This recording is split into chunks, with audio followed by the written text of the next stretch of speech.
नमस्कार, मी सुवर्णा होम किचनमध्ये परत एकदा तुमचं अगदी मनापासून स्वागत. सगळ्या सबस्क्रायबरचे धन्यवाद, सगळ्या व्ह्यूअर्सचे मनापासून आभार. मी आज तुम्हाला खूप छान अशी उन्हाळ्यात स्पेशल रेसिपी दाखवणार आहे. तर ती म्हणजे मी दाखवणार आहे जलजिरा. घरच्या घरी आपण जलजिरा पावडर कशी करू शकतो आणि जलजिरा पावडर आपण जेव्हा करून ठेवतो ना, म्हणजे आपल्याला वेळेवर कोणी आल्यानंतर पटकन छान असं सरबत तुम्ही देऊ शकता. खूप सुंदर असं कोल्ड्रिंक त्यांना सर्व करू शकता. तर बघा, त्यासाठी मी इथे घेतलेला आहे पुदिना. ही पुदिन्याची पूर्ण एक जुडी आहे. फक्त पानं मी घेतलेले होते आणि ते वाळून घेतलेले आहे. बघा, अगदी मस्त असे वाळलेले आहेत. अगदी पावडर होऊन जाते लगेच. इतके छान आपला पुदिना आणि फक्त एकच दिवसात हे वाळते. तुम्ही इथे पुदिन्याची पावडर रेडीमेड मिळते, ती घेतली तरी चालणार आहे.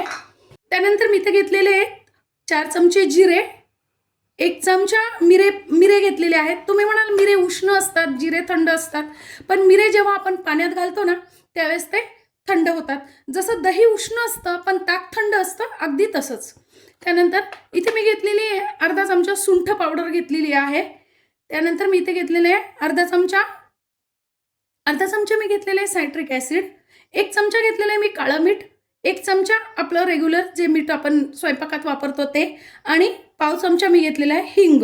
इथे तुम्ही सायट्रिक ॲसिडच्या ऐवजी आमचूर पावडर पण वापरू शकतात. आमचूर पावडर मग तुम्ही 2 चमचे घ्यायची आहे. आता बघा, जिरे आणि मिरे मीडियम गॅसवर छान आपण भाजून घेतलेले आहेत.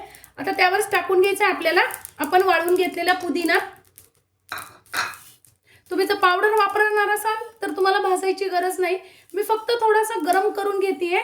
वाळलेला आहेच आहे तो, पण थोडासा गरम केल्यामुळे समजा एक थोडासा जरी मॉइश्चर असेल त्याच्यात तर निघून जाईल. म्हणजे पावडर छान टिकते आपली, जी आपण जलजिरा पावडर बनवणार आहोत ना, ती छान टिकते. फ्रीजच्या बाहेर 2 महिने राहते ही पावडर.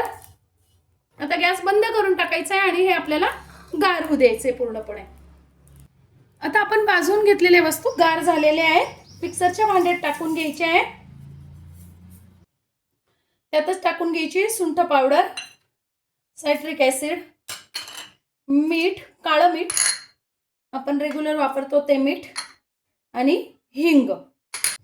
तुम्ही पाहिजे तर इथे साखर पण वापरू शकता, पण मी फक्त जलजिरा पावडर करणार आहे म्हणून. आता आपल्याला छान बारीक करून घ्यायचं आहे. बघा, अगदी झटकीपट 1च मिनिटात छान अशी पावडर आपली बारीक झालेली आहे. गाळून घेतल्याने काय होतं, पितांना आपल्याला घशात त्रास होत नाही.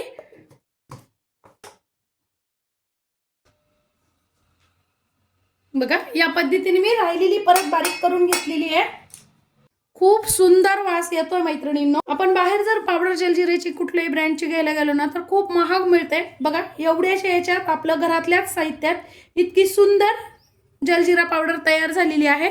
जेव्हा घरी बनवतो ना त्यावेळेस आपण भेसळ करत नाही कुठल्याही गोष्टीची, त्यामुळे ती स्ट्रॉंग तयार होते. आता सरबत कसं बनवायचं ते दाखवते मी तुम्हाला. इथे मी बर्फाचे खडे टाकून घेतलेले 4-5. तुम्ही तुमच्या याच्यानुसार बर्फ टाकू शकता.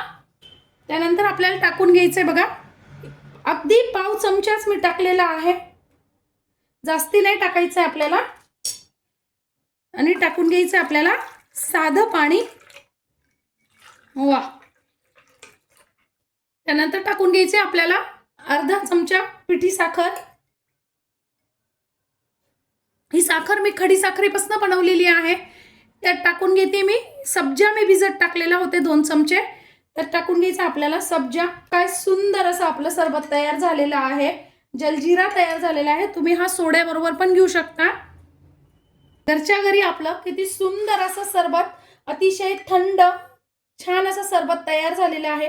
आणि या पद्धतीने उन्हाळ्यात स्पेशल जलजिरा पावडर बनवून ठेवा, म्हणजे असं पटकन आपल्याला सरबत बनवता येतं. आजची माझी ही व्हिडिओ तुम्हाला कशी वाटली कमेंट्समध्ये नक्की सांगा. चॅनलवर नवीन असाल तर चॅनलला लाईक, सबस्क्राईब आणि शेअर करा. धन्यवाद.